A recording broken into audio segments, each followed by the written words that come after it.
A quinta rodada da Champions League está finalizada, meus amigos, e temos o mesmo líder. O líder que começou a quinta rodada voltou a ser. O Liverpool conseguiu vencer o Real Madrid, não só vencer, como dominar o Real Madrid, 2-0 em Anfield, e a liderança segue com os Reds do surpreendente Arne Slot.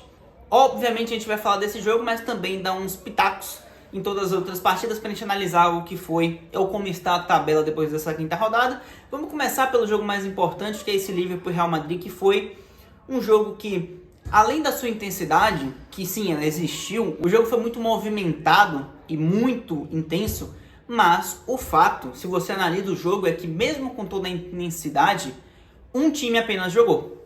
O Real tentou se defender, em alguns momentos conseguiu. O Courtois fez no mínimo uns 3 milagres. Mas quem jogou futebol mesmo foi o Liverpool. O Liverpool teve uma partida do início ao fim irretocável. Um time que conseguia criar em velocidade, em transição rápida, com o Luis Dias de um lado, o Salah do outro. Um meio-campo muito inteligente, com o Curtis Jones fazendo uma bela partida. Darwin Núñez pelo centro, incomodando a defesa do Real Madrid, segurando pelo menos um zagueiro, sempre muito preocupado com ele. Um time que conseguia criar quando o Real se protegia ou conseguia recompor a linha de defesa. E o Real conseguiu fazer isso até bem, mas quando conseguia, o Liverpool conseguia criar com cadência, com toque de bola, com movimentação. O Liverpool no segundo tempo, principalmente, tocava a bola, trocava passes na intermediária do Real Madrid. E com essa toda a criação e inteligência para jogar, um primeiro tempo que o Liverpool era melhor, mas não conseguiu fazer o primeiro gol, não conseguiu sair do 0-0, mas continuando na mesma toada, o Liverpool conseguiu fazer 2 gols e conseguiu a vitória. De um time também que tem um protagonista na partida de apenas 21 anos, Conor Bradley. O que jogou o lateral direito do Liverpool é uma enormidade. É exatamente o oposto do que jogou a estrela do Real Madrid, Kylian Mbappé, que foi tenebroso. Muito por conta também do Bradley, mas também por conta dele mesmo, Mbappé. Não pelo pênalti perdido, porque se você pega e contextualiza, ok, o Liverpool fez o primeiro tempo melhor, ficou no 0-0, mas já era um time que criava mais, que tinha mais oportunidades de gol. Enquanto o Courtois tinha feito algumas defesas, o Real não tinha chutado uma bola sequer no gol com 50 minutos de jogo. 55. O Real não tinha finalizado no gol do Kelleher. E quando conseguiu, foi num pênalti do Mbappé cobrado. Um pênalti conquistado pelo Lucas Vázquez quando o jogo já estava 1-0, depois do gol do McAllister aos 51 minutos, com o Liverpool que chegou criando, trocando passes, como eu tinha dito, na intermediária. O McAllister finalizou e fez o gol. Mas naquela altura, o Mbappé era anulado pelo Conor Bradley, que fazia possivelmente a partida de melhor em campo. E nesse ritmo, o Ancelotti fez algumas substituições que particularmente eu critiquei bastante e vejo também uma parcela de culpa relevante no Ancelotti nessa derrota do Real Madrid, porque ele começa com um ataque com o Mbappé no lado esquerdo, lembrando que o Vinícius está machucado por um mês e vai ser um longo mês para o Real Madrid.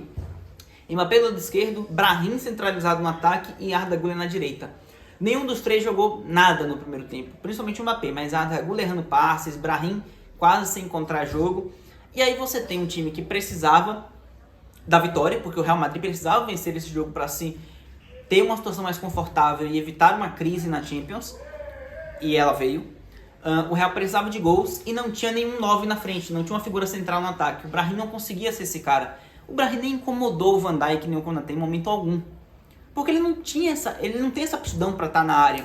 Enquanto isso, tinha um 9 no banco, o Endrick, que só viu entrar com 80 minutos. Por mera decisão do Ancelotti, que colocou Fran Garcia em campo, que colocou Ceballos em campo, que colocou Lucas Vázquez em campo.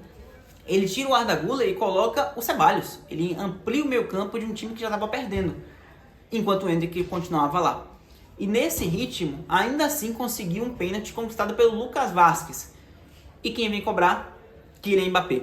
Pênalti defendido, mal cobrado, a meia altura, do lado esquerdo do goleiro Kelleher, que fez uma boa defesa. E ali era o fim do Mbappé no jogo. Ele já vinha mal, sem confiança, errando passes, errando transição de velocidade, errando finalização, quase sem aparecer. Quando aparecia, errava. E depois de um pênalti perdido, aí que ele acabou de vez. E não foi substituído.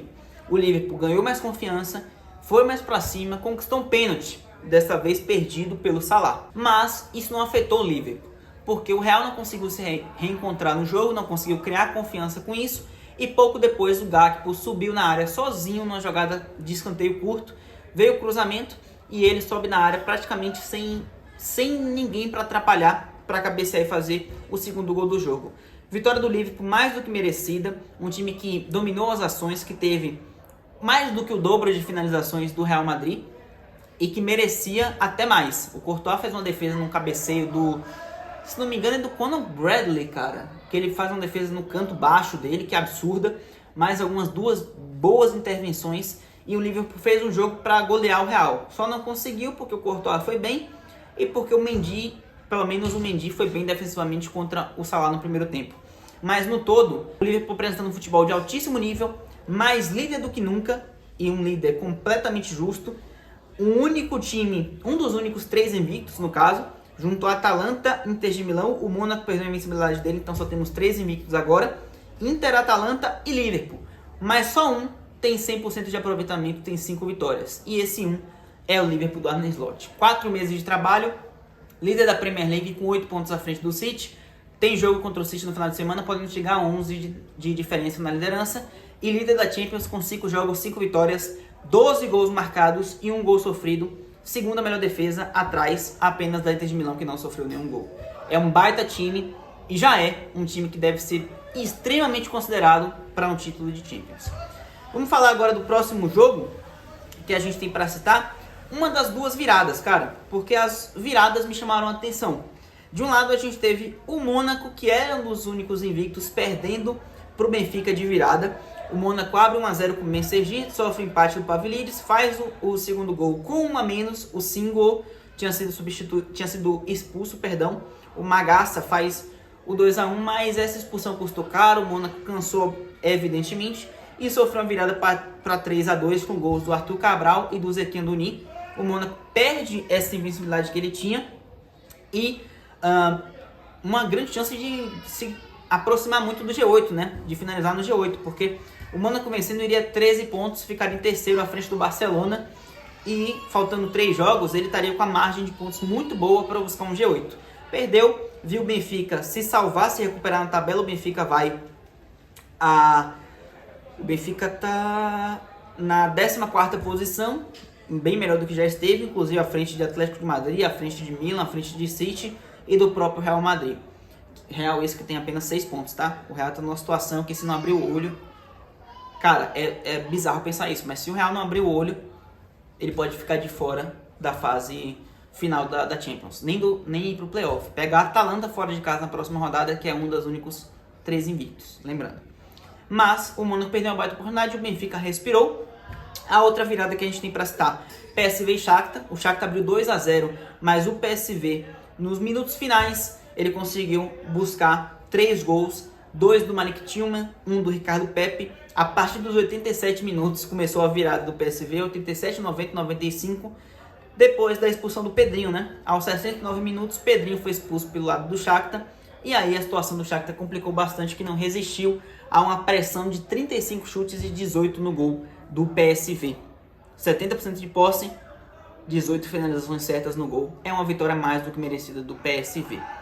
Conseguiu expulsar um adversário e fez por merecer a superioridade numérica. Fez por valer, né? A gente teve empate sem graça entre Aston Villa e Juventus. Eu esperava mais esse jogo. Obviamente não era o mais esperado da rodada, porque tinha um Real e Liverpool, mas basicamente um 0-0 que não é bom para nenhum dos dois. O Aston Villa ainda faz uma campanha ok, tá ali com 10 pontos na 9ª colocação, tem chance de G8, 3 vitórias, 1 empate e 1 derrota. A Juventus está um pouco abaixo, nem um pouco, né? Bem abaixo, 19º lugar, 2 vitórias, 2 empates e 1 derrota, mas está com 8 pontos. Se a gente pensa que ainda tem 9 a ser disputados, tem 3 rodadas, eu imagino que com 15 pontos seja a nota de corte para o G8, tá? Eu acho que no G8 vai ser 15 para cima, 15 pontos para cima. A Juventus precisaria vencer os 3 jogos para buscar um G8, situação complexa, mas não deve ter muita vida difícil para se garantir no playoff, ao menos.